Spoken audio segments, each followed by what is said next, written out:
Here's Johnny. Look at that rebel. Howdy, everybody. Welcome to episode number 38 of the Lighter Side of RC After Dark. Last After Dark, so 2 weeks ago, we unboxed the Rebel, and this week, the Rebel is completed.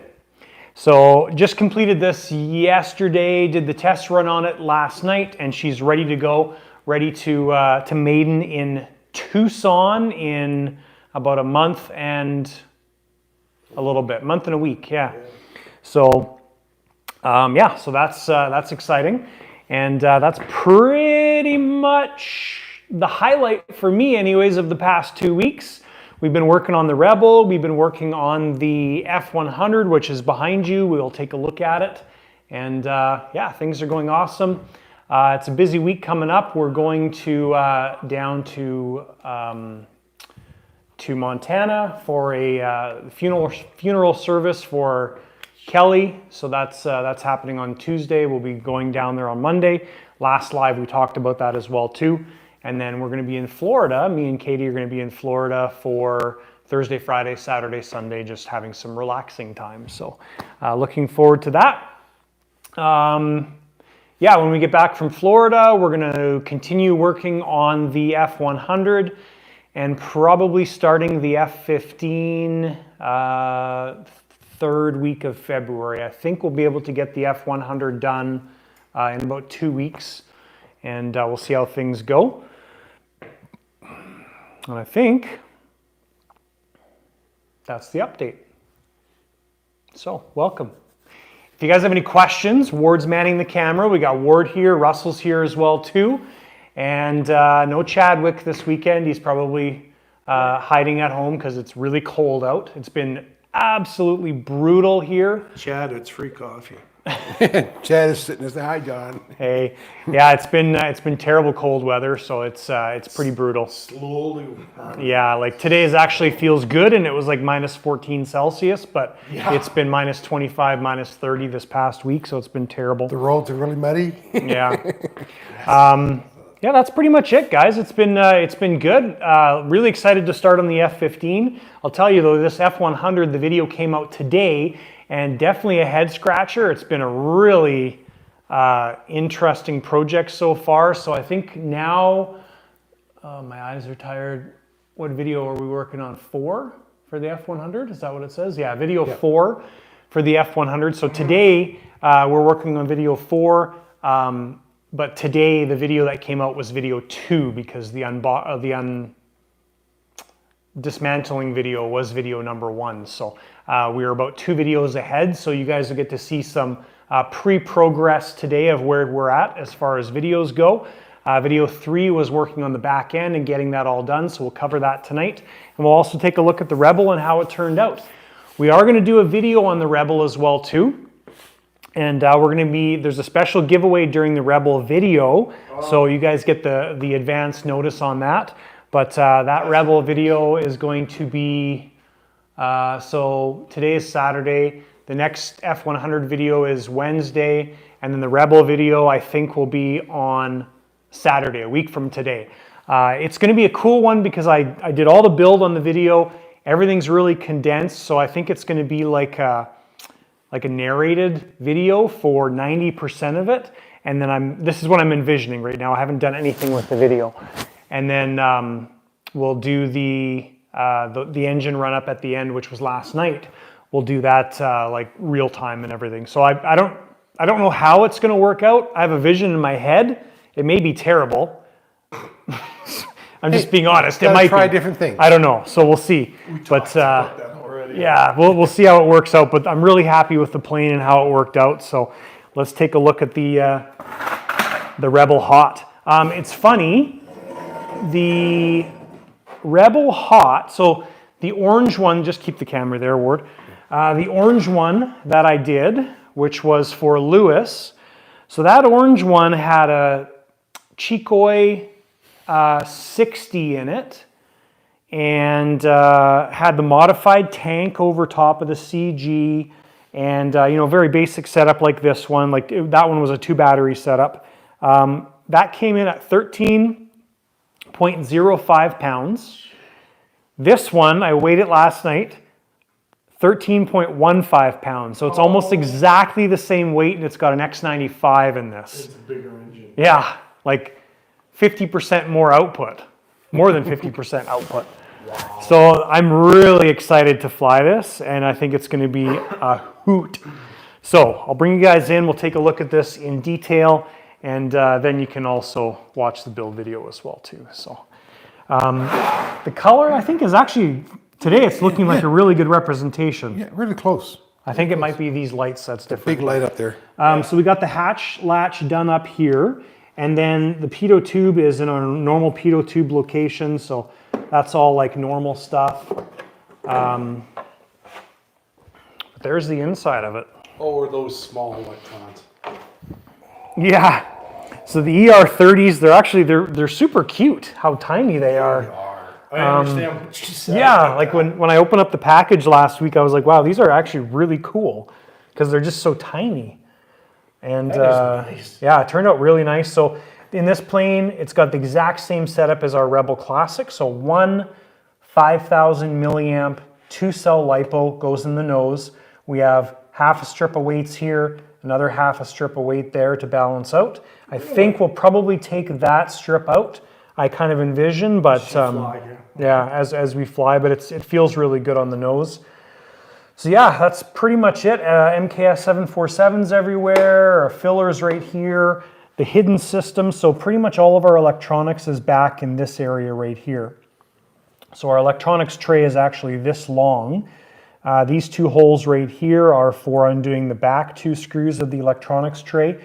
The front two screws you can access by taking this plate off. And I added this little lip down here just to kind of hide everything, just because you could see right in there, but you can still, you got to hold it horizontal. Yeah. That's a nice way of actually hiding it like that, is actually putting that tray up Get there it back like to that. her. That's a smart idea. So yeah, everything's hidden, but we have our Chikoi ECU right there, so you can still access everything. And then I've got some extensions done up for all the EXT ports, and we just pull this hatch off by undoing the 6 screws or the cover off, and then you can bind anything you want in there. You've got accessibility. Yeah, so super simple. That's nice. And I'm happy with how it turned out. The pump is back here. Yes, fuel pump's right here. See it there. UAT is right here.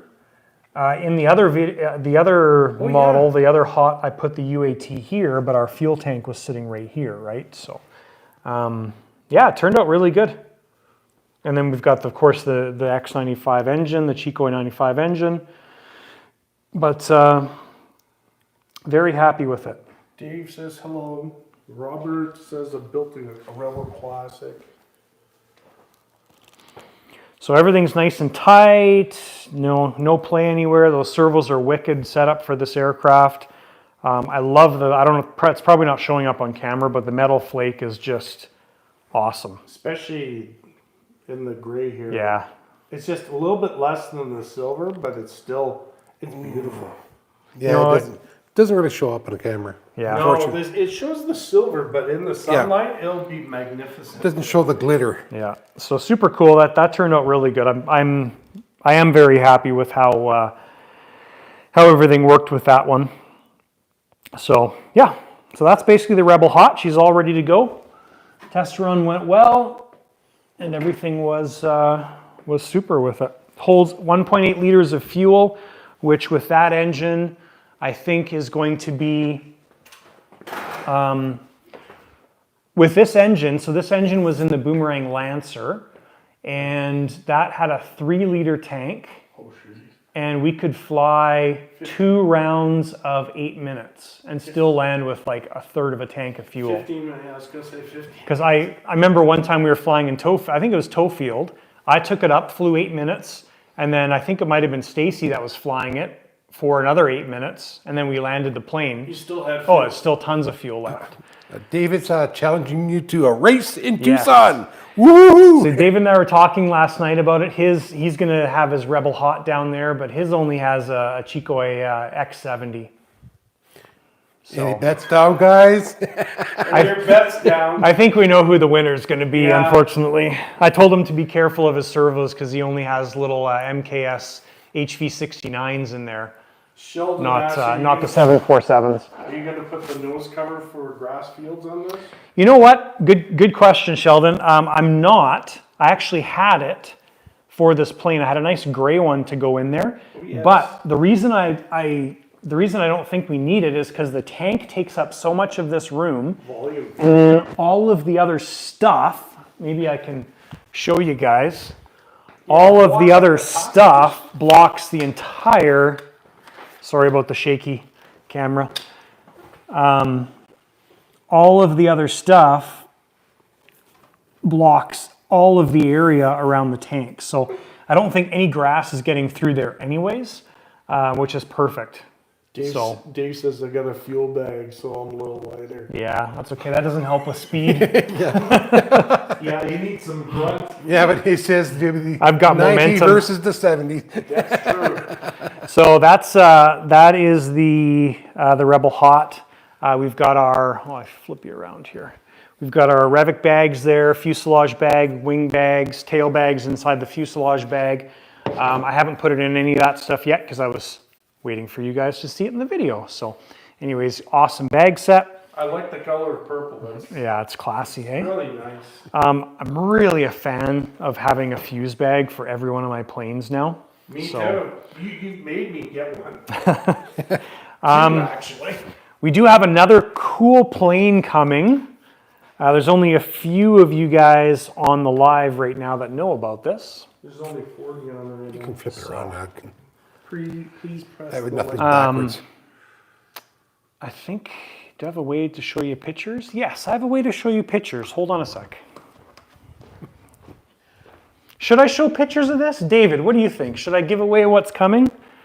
Yeah, I'll give it away, whatever. For Remember- you guys that are on the live. Pictures are going to be backwards. Oh, we have two just a more plane. Rebel Classics coming. Yes. Whoa. Okay, so I want to show you guys what's coming. I just need to find there's the chat. So this is an Elite Aerosports plane that's en route. And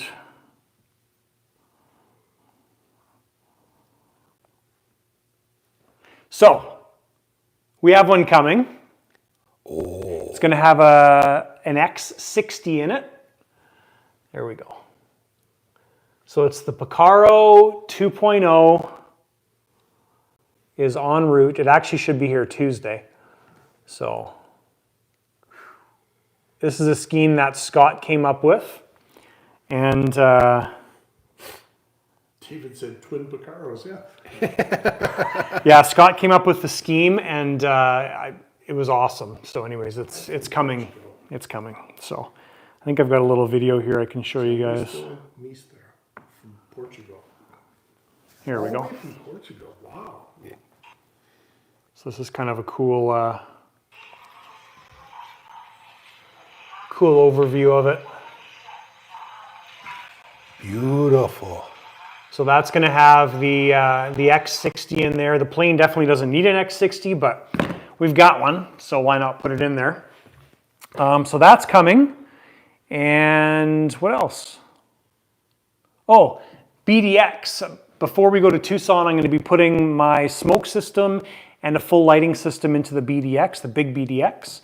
So I've got all my stuff for that now. And yeah, that's the cool stuff. Is that what one of these lights was? No, this is all for F-100. Okay. So let's take a look at the F-100 and see where things are going.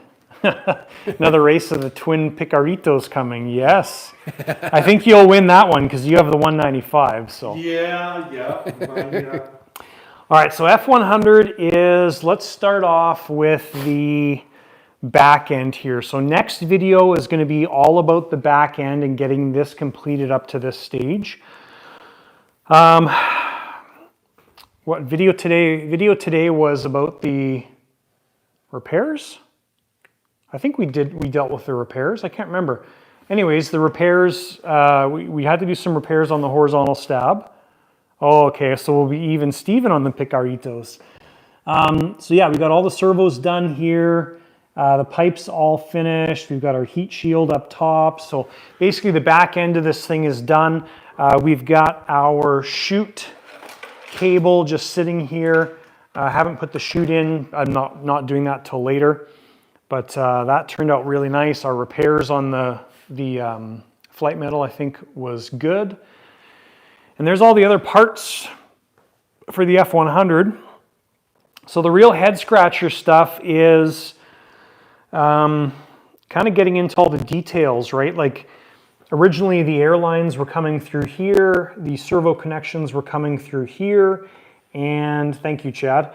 Basically, you know, things have changed a lot in 20 years. So I think what we're going to do is I'm not going to do anything back here. I was really looking at this today. I think we're going to do like servo or air leads here, and then our servo leads or air leads here. We have to be careful to stay away from the tank mounts. Working on the lighting system today. That's where we were kind of finishing off.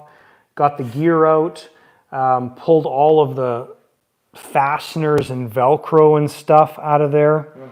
I think it's in the video that's coming on Wednesday, but I took all of the fasteners, the Velcro, the cable holders and everything, you'll see it in the video, out of this plane. I weighed it all, and it was a quarter pound of just holders and Velcro. Yes. So it was nuts. But we got all that taken out, and most of it's not going back in. Yes. So that is Silicone to mount the Velcro. a huge savings. No, there really isn't much room in here. So we got our, where's our central box? We got our central box 310 in now. And I think, so we need to go with a 310 because of the size or the amount of channels we need. But I think we're going to be putting it like down here. But really, when this thing's together, you have like zero access to anything. So we're going to have like our central box here, Cortex, I'm not sure yet where we're going to put it. Batteries will probably tuck in like somewhere here. You got to remember fuel tanks take up this entire space. So it's going to be interesting. You can't put anything on top of the duct here because that's where your pilots sit. So pilots take up this entire front area. Can't really put anything. I guess we can put a little bit of stuff right kind of in this area. That's the only blank area we have because the pilot comes from right here all the way to the front. So this entire area is pilots. And the pilots basically sit right against the duct, right? So you have a little bit of area here to do stuff, and that's it. So it's definitely a challenge, and that's been the biggest head scratcher portion. I guess we're aging the F-100. Yeah, 18 years old. Sorry, Dave. I spent a bunch of time this morning trying to figure out how to do a servo-operated air brake, and unfortunately it's not possible. David, you don't know this yet, but just with the way the tank sits here, the geometry, you need a 2.5 inch pull on that rod. It just doesn't make any sense unless you started chopping up the fuel tanks to make room for this area, because we need this much room, and it just does not make sense. So we're going to stick with the air on the air brake. But the lights here used to be air operated, and now they're going to be, well, they're servo operated. So these are the new drop down lights. Those are sweet. So Really they're super neat. cool. They're really like neat. little toys. Oh, geez. Yeah, very, very cool little things. So these are the new drop down lights. So I've been playing with these today and trying to get them all figured out. Yeah, they're super cool, and they actually fit really nicely in there. So yeah, lots of fun stuff. This is the old. These were the things that pushed the lights down before. So the old cylinders. So yeah, that's the F-100. It's really interesting. A challenge. Really is a challenge. Yeah, I'm going to give you the camera word. I just want to show you guys the underside of this thing. I took a picture today and sent it to our group chat, and it's just amazing seeing this thing. And like the underside really shows the contrast, I think, of the lighting and everything, but like just come from right here. That's the shot right there, the money shot. Just the different panels and like weathering and yeah, it's so nice. So nice. Quite nice. The only functional lights on this plane previously were these drop-down lights, and now we're adding a lot more functional lights. So we've got a little unilight that's taking up this. There used to be a red simulated light right here. Like a strobe. Yeah, it was fake. Yeah. But now we've got a unilight that's going in here. We've got wingtip lights, and we do have a light for the top flasher for this guy right here. So I'd like to take that off as well too. That'll require a plug for power, of course, but that really... That was the same as the bottom light that you tore off. yeah, it's just a fake light. So this is where the landing lights. That is sweet. And I'm just... Like it's made for it. what I've been thinking about or trying to incorporate today, the last thing before we started the live, is just incorporating these guys. Yeah, because these used to move with the light as it came down. So I think what we're going to do now is we're going to get rid of this flat piece, still have this in place, and have that move with the lights too. So super cool. Really happy with it. Are you using the 8-channel Unilight controller? Yes. Yeah, the lighting controller Where is it? is here, and we're going to be using the servos. At least initially, I'm thinking we're putting the servos through the controller. Just makes the most sense, I think. But we're also running the lights at 3-cell LiPo instead of 2-cell LiPo, just because of the way things are laid out on this plane. So Does it have to get knocked down for that? Or well, no, what you do is you have to add a resistor into the system. So, it chokes it. all of the lights come with an extra resistor. So if you want to run it on 2-cell LiPo, you just keep it as is. If you want to run it on 3-cell LiPo, you add the extra resistor. But these servos, they're operated from the power coming to the controller from the receiver. So through the servo line. So the servos are still only at the voltage that the receiver I can is. see the servo 1 and 2. Yeah, so that's what so this plugs into the central box. Gotcha. And then you've got your servos here. So these servos are operated off the power coming from this side. I'm asking stupid questions because I've never dealt with No, it's good Unilight. stuff. So yeah, just love it. I think it's just beautiful. So Klaus says to say hi, happy Saturday. howdy, Klaus. We'll see you in a couple days. Just programming an 8-channel for the first time, and it was not too bad. Sheldon Campbell, yeah, I think he's the guy from Colorado. Yeah. Yeah, I really don't do any programming with the 8-channel. I just use the travel. But programming the servos, this will be the first time that I actually use the servo outputs on the controller. So I like how you're trying to keep it as restore it as it was built. yeah, I mean, It's kind of nice. I don't want to change anything dramatic. Like I want to change things for functionality, but I don't want to change appearance, right? So yeah. Yeah, it's a little bit more work, but hey, I think it's a lot better idea. Yeah, more thinking. Like I've worked on it 8 hours today in total, and I mean I don't feel like we've got a lot done, but Well, you've been thinking for like 12 of them. yeah. 12 hours. There's a lot of planning, right? So So much work, and then most of it's just planning. figuring out yeah, and kind going of back figuring and out forth. where things are going, how things are doing, and then once I have the vision in my head, then we can go. Chargeable hours. They are. That's why I know how many hours and kept track of today. So, Well, it's just like a lawyer. As soon as he thinks about it, he charges like however much oh, time. 5 minutes is an hour. That's right. So they think of a thought, and they come up in the morning and think of a thought in the case and stuff, and they charge an hour to the case. Yeah. Yeah, so that's the updates, guys. If you have any, I guess the glacial. So the glacial last video was Wednesday. The glacial's up there right now. Oh, look at the props are on it. Yeah. Yeah. She's nice. Yeah, if you didn't see the video, the glacial's a really cool plane. Yeah, we do have a CARF F-100 coming as well too very soon. So, yeah, the glacial turned out really nice. Yeah, the new CARF 100 would be interesting to see that as compared to what Is that going to Tucson too, or no? the 100. No, it's not going Glacial. to knock the glacial. No. No.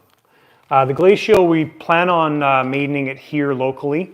That's what the owner wants to do. So maybe in springtime we'll get that taken care of. So Dave says the will be much easier than the one. Yeah, like this BVM one actually is way more complicated. You've got leading edge slats. The Carf one doesn't have leading edge, so it's going to be much more simple. Marty's asking when you start in the Apache.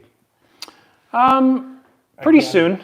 We'll get back on that here pretty soon. I want to get the F-100 wrapped up because we've got a deadline on it. So we'll probably get the F-100 done and then start on the Apache again, kind of in the same timeline as the F-15. So Then you got to scramble and get lights on your BDX.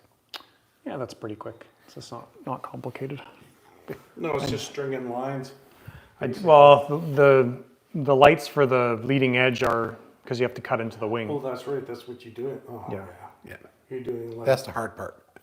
The same thing that I did on the on Kyle's BDX.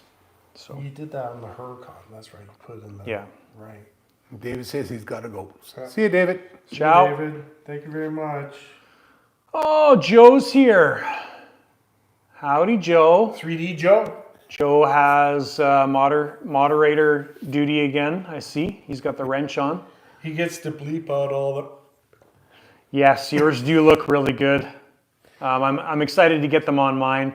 My system, Kyle, is going to be a little bit more basic. So, yeah, it's going to be leading edge lights. I think I'm going to put the 3 landing gear lights on there.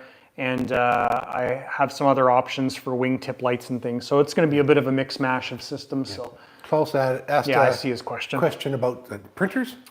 So Klaus, what I use for the printer is, what do I use? Joe, you know what I use. Tinkercad. You don't use Onshape, do you? No, I use Tinkercad, which is very, very basic, but it does, for everything that I want to do, it does what I need it to do.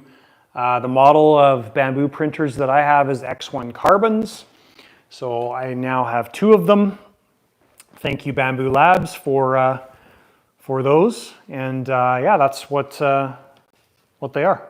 So yeah, that's definitely the right one to get if you want the best and easiest printer to use. The Bamboo Labs are the way to go. You've gone through They're 3 of them now. amazing. Yeah. Yeah, so but yeah, Tinkercad is super easy. I know there's other versions of CAD software out there. I just don't have time to learn something new, and Tinkercad does what I need it to do. So that's all I really need. Do you do any winter maintenance on your jets? Ooh, good question, David. Nothing overly specific. I like to go through them and run them a couple times during the winter. Really? So I will usually, like my Rebel, I've run 2 times now. My BDX, when I got I took the engine out, got a new engine, ran the new engine, so it's been run once, and then we're obviously taking those planes to Tucson, but yeah, I kind of run my engines about 2 to 3 times during the winter. Use to clean snow off the cars. And We've seen in some YouTube videos, yeah. and then just make notes on anything that needs to be done, right? So like right now, the Voodoo BDX is ready to go.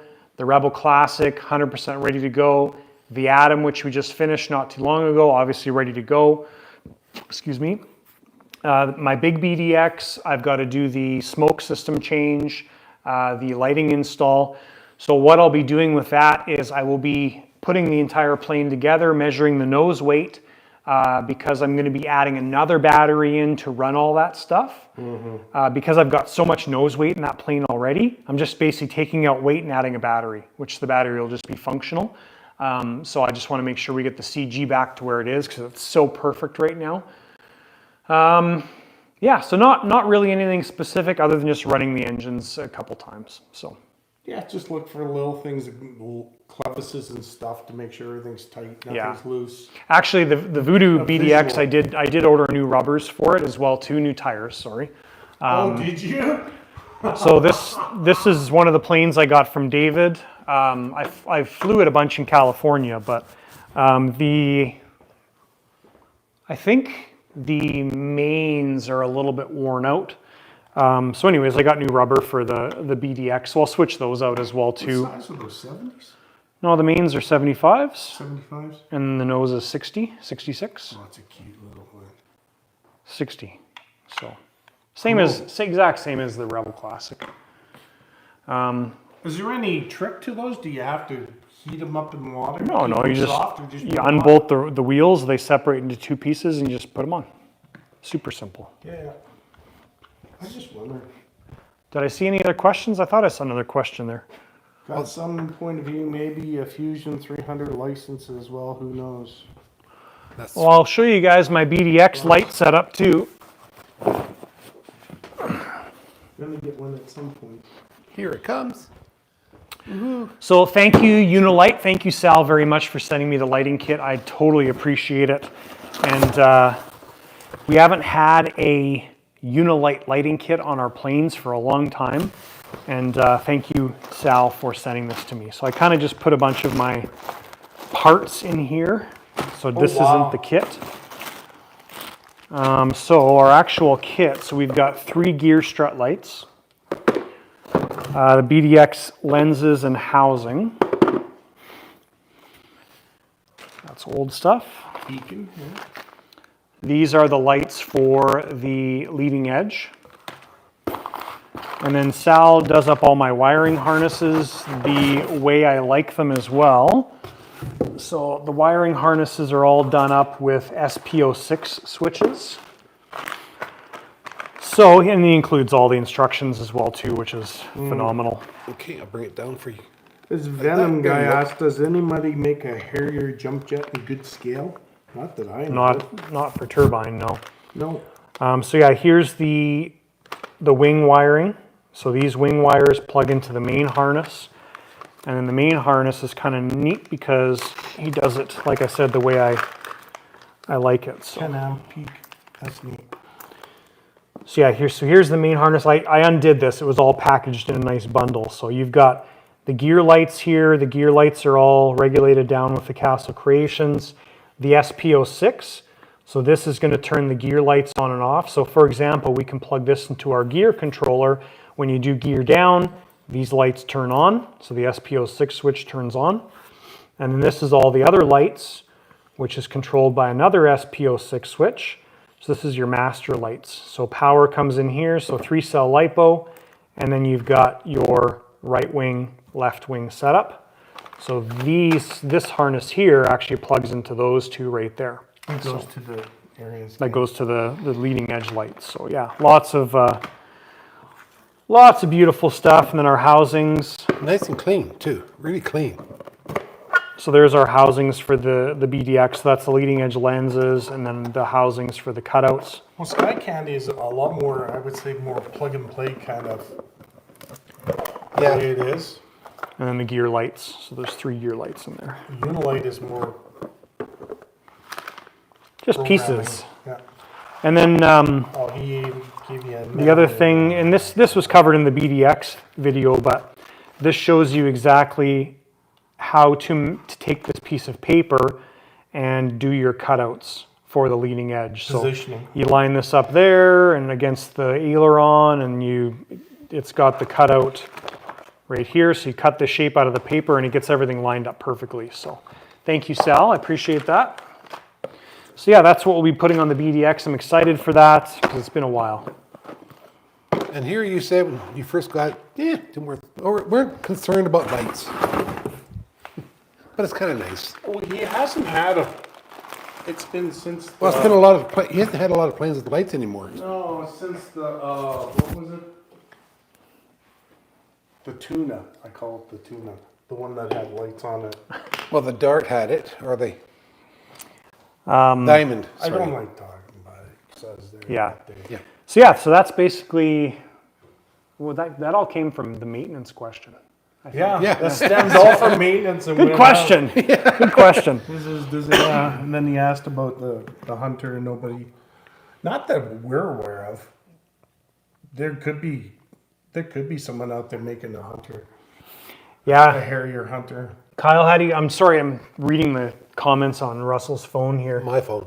How do you like using the Bamboo, Kyle, compared to your other 3D printers? I find the Bamboo is basically at like 99% of the time it prints everything perfectly. So I'm curious. I'm always curious to hear about that. Yeah, feedback. Yep. Dan said, "Hey Jonathan, I just watched a video of the giant F-15 Maiden. I was really impressed how it was floaty. That must have been the old one, the FB Jets one. So that's Chad's. Chad's actually on here right now, and I've got Nez hair all over my face. I can feel it. Yeah. That's the one that took off, yeah. And Had yes, a handful last night. Nez is doing her usual executive position, sleeping on the chair. Yeah, I can She's see it all. CEO of the company.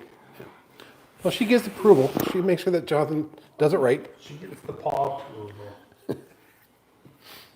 I keep on telling you, you should get a little cat paw print inside the planes. As The only reason I have these cloths is to pull all the Nez hair off my face. All right, so yeah, if you guys have any other questions, let me know. Didn't really have anything specific planned beyond that. We can work on the F-100 a little bit, but we're working on the lights right now, which is, boy, it's a challenge. Especially retrofitting. Yeah, it's different than interesting. It's different than when you're going into the BDX and you got an idea of where they're going. Yeah, well, when you're dealing with scale stuff, it's Yes.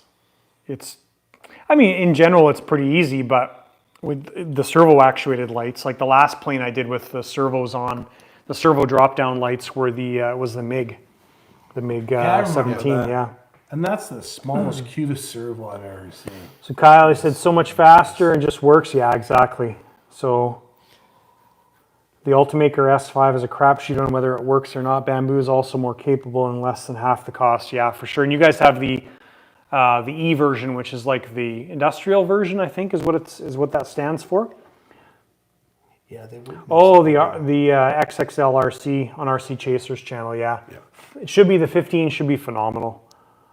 Another good question there about air systems. Oh yeah, good question. So Arnold says, for air systems, what maintenance do you recommend? Mainly retracts. So what you want to do with air systems is, Where's your little bottle of that stuff? I don't know if I have any good examples. It's right here.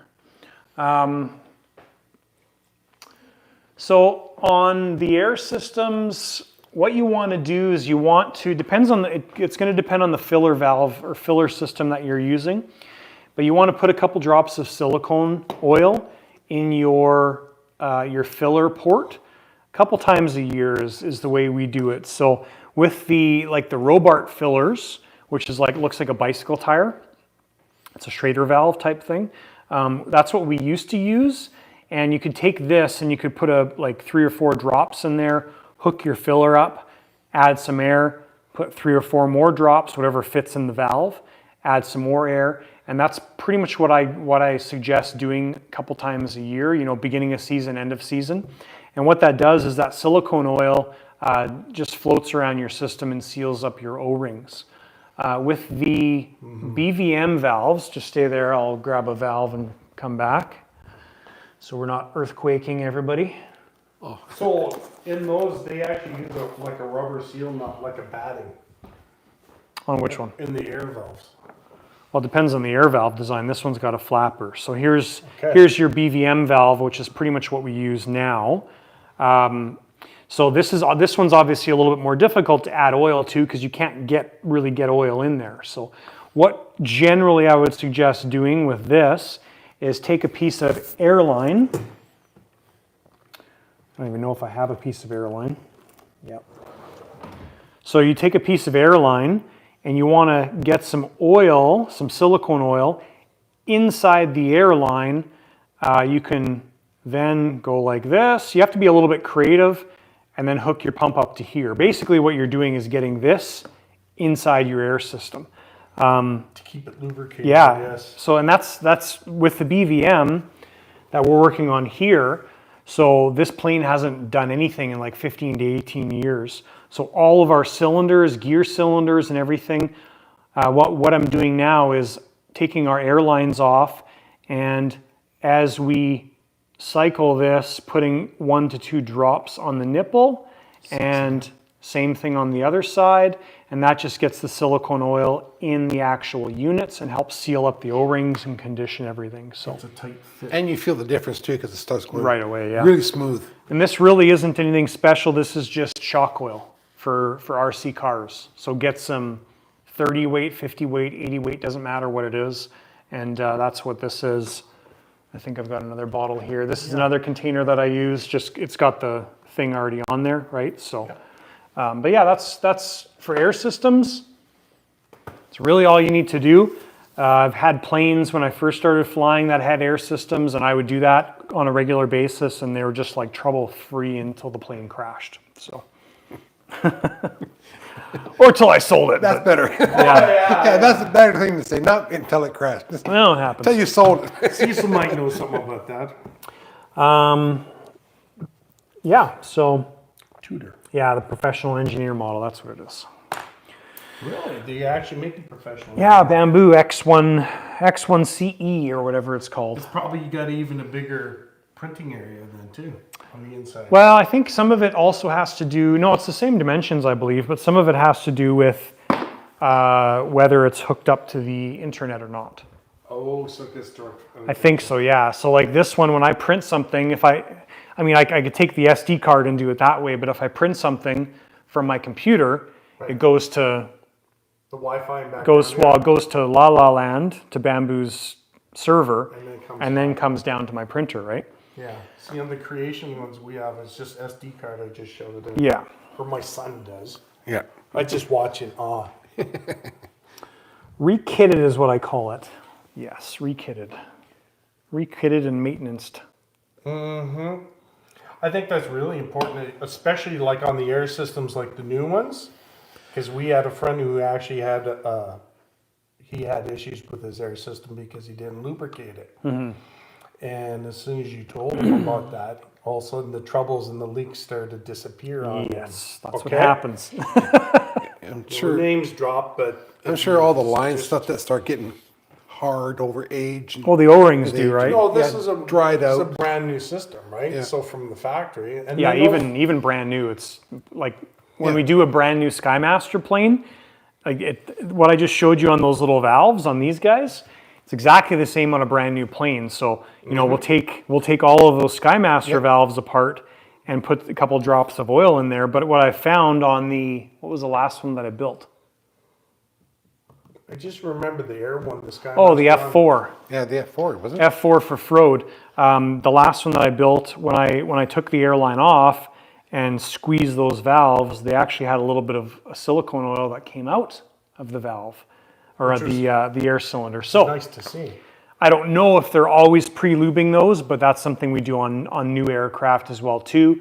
Same thing with the landing gear. We take a Skymaster landing gear and get some of that silicone lube inside the landing gear. You also had one of the cylinders in Dave's jet that had FOD in it and was preventing it from operating properly. And that was only found out when you guys took it home, or you took it home and took this whole cylinder apart. Because Exactly. you guys are trying different It was a little piece of wood, pieces and particles. sawdust. Yep. Sawdust in it. So, Yeah. I say it never hurts to take things apart and just check them out from the factory just Yeah. to make sure. Afterburners. So yeah, Afterburner says, how many square feet is your shop? It is, By this, by that. we'll figure it out here That for corner to you. that corner. Well, he knows because he remembers. So the it plans. is, yeah, I built the house, so I should know how big it is. He approved the blueprints. So it is 24 by 44, so it's that many square feet. That's a living space. Main 1,056 square Main feet. floor for most people for living. So it's a good size, but it definitely feels small sometimes. Oh, when you got all these stuff in here, yeah. Yes, And you actually added more feet, really, because there's you got the often some mezzanine. stuff. Yes, the mezzanine helps. So you add the mezzanine in there and it's even more junk storage. Yeah, You it's a, got parts stuff at the wazoo. Of course. Stuff for builds and everything, yeah. well, he had to take away some of the house building stuff, get rid of it to make room for the planes. Oh, yeah, I believe it. He still needs that garage out in the sun, Yeah, eventually. that hangar. I remember when you moved from the basement or from the sport Sport court. gym up here, and we thought, oh my God, this is huge. and then all of a sudden it got filled up really quick. Yeah, It got Klaus filled says- up so fast. We were I moving was all like, the stuff up here, and then you couldn't even move around because there was stuff everywhere. Oh yeah. Yeah, Klaus says that this shop is bigger than his house That's what Joe. from That's Seattle. what Joe said. That's bigger than my house. Seattle. Yeah. Yeah, Oh, and Klaus said that too. yeah, and he pays $3,000 a month for it. Oh my. Sorry for laughing, Klaus. Wow, good thing you're moving. Yeah. Yeah. You'll be able to get like a full house for that. That depends on where you're moving to Florida, I guess. Yeah, he gets some of those fancy neighborhoods. You're gonna have to ask him when he moves down there. Is he gonna be in the same neighborhood as his brother? What doesn't? think Yeah, so. doesn't Klaus' brother live down in there? Yeah. Going to be sharing a place, right? No. Klaus is married.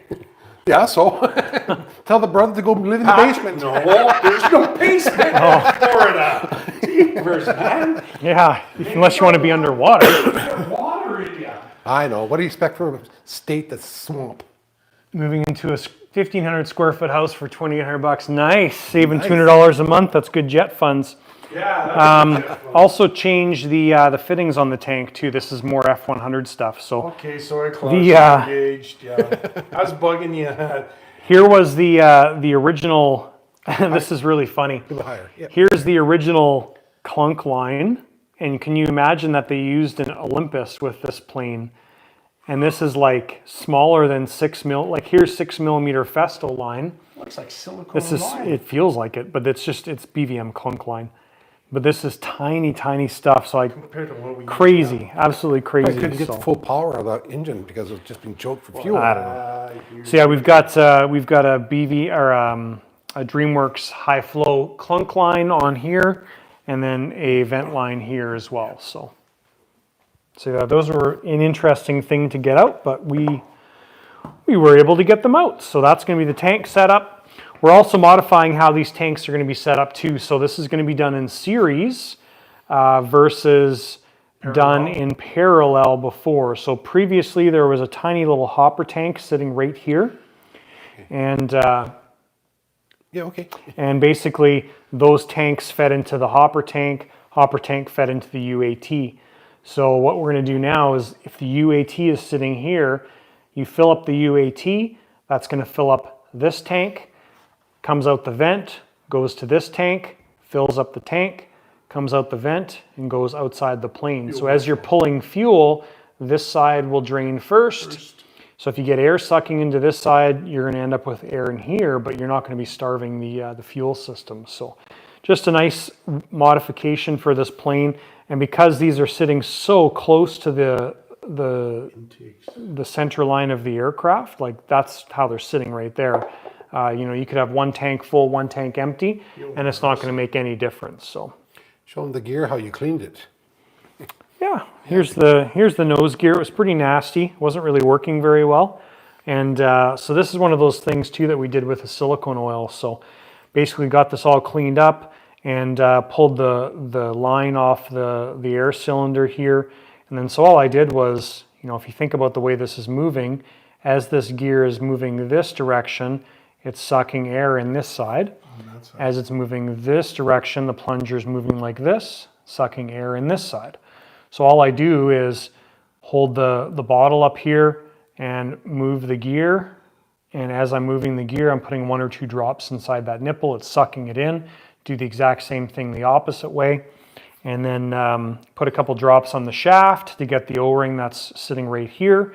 And then sprayed a little bit of spray grease on the trunnion and the mechanics there. And now it's just beautiful, smooth. Before it was really stiff and hard to move. And then the wheel gear there. Yeah, the wheels grease. were like barely moving.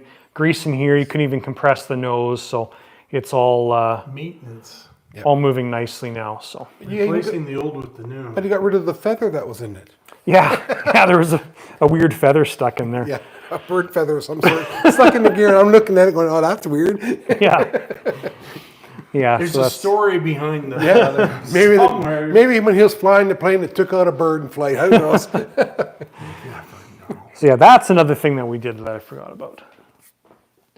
So yeah, if you guys have any other questions or any questions at all, let me know. We've got about 10 more minutes on the live here, and then we will we'll wrap things up. I'm just looking around, thinking about anything else. Any that's questions exciting. there, Russell? That No, just closing. My apartment in Seattle, 710. Patrick lives just north of Tampa.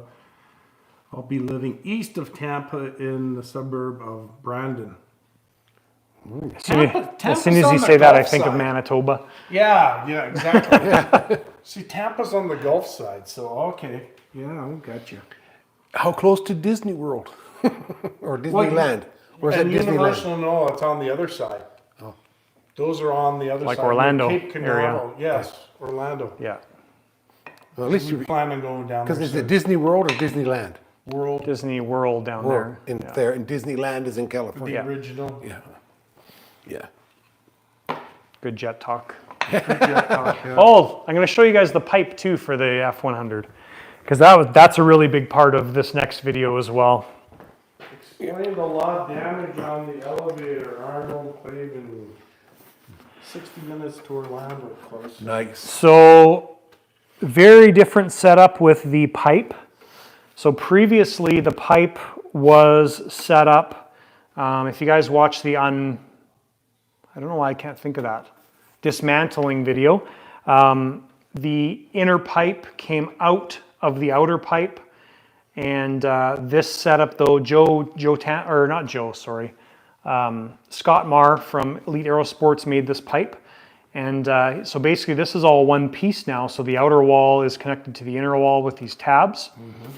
And this was a big part of the next video, video number 3, was just getting this set up. So now when this pipe goes in, so the back part of the plane gets added to the front part, and then this pipe goes in from the back, gets installed, and then this gets bolted to the bypass.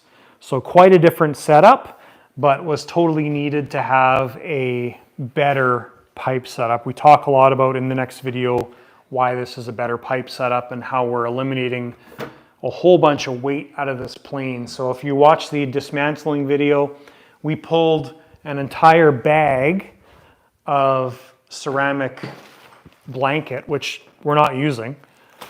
This all came out of that plane.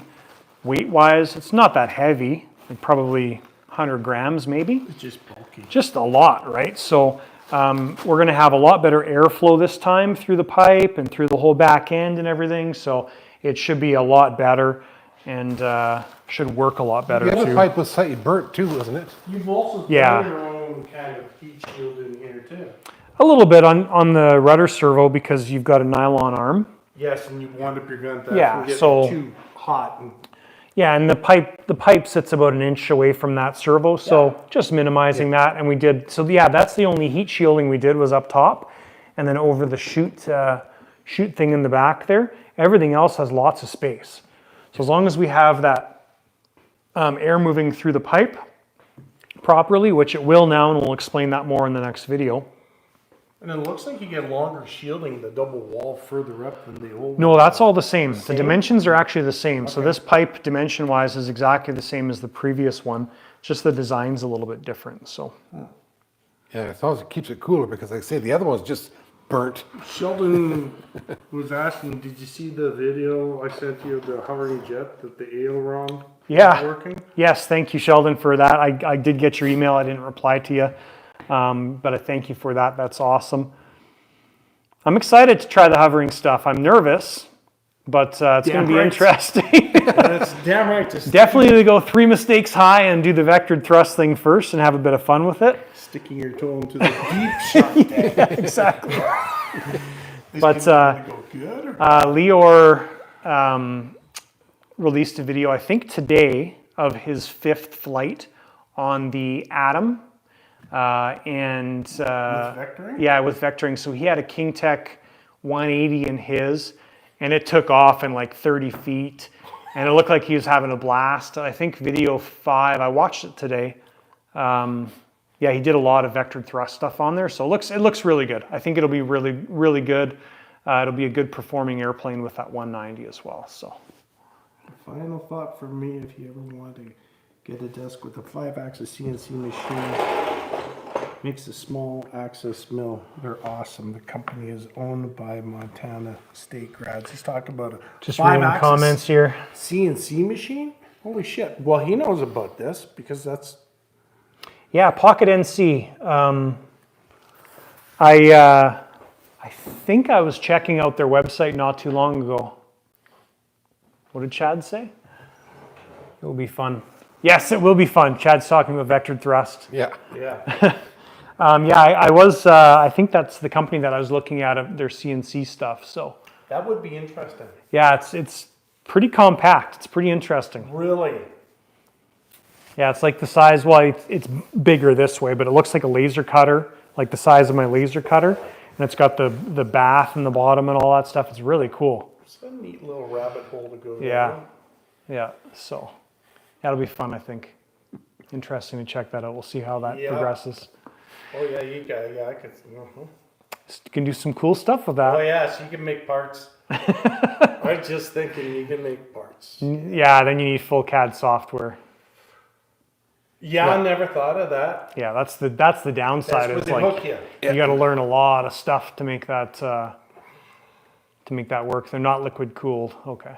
Yeah, the one I was looking at was liquid cooled, so it must be a different one. And the licensing, you probably have to pay a pretty penny for that. You need a full CAD software license. Oh yeah, and that's probably yearly. And That's a whole hobby in itself. you need somebody full time on that. Yes, Sheldon, good eyes. The F-15 nose is definitely backwards. It's going to be one of the first challenges that I've found with the aircraft.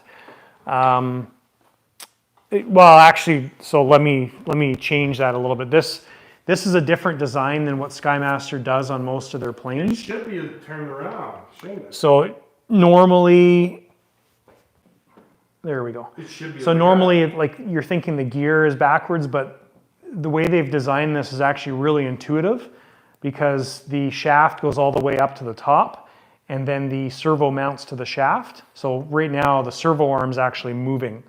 So it's actually a really cool design, but in the correct direction, if you try and retract that landing gear, It'll hit. this hits.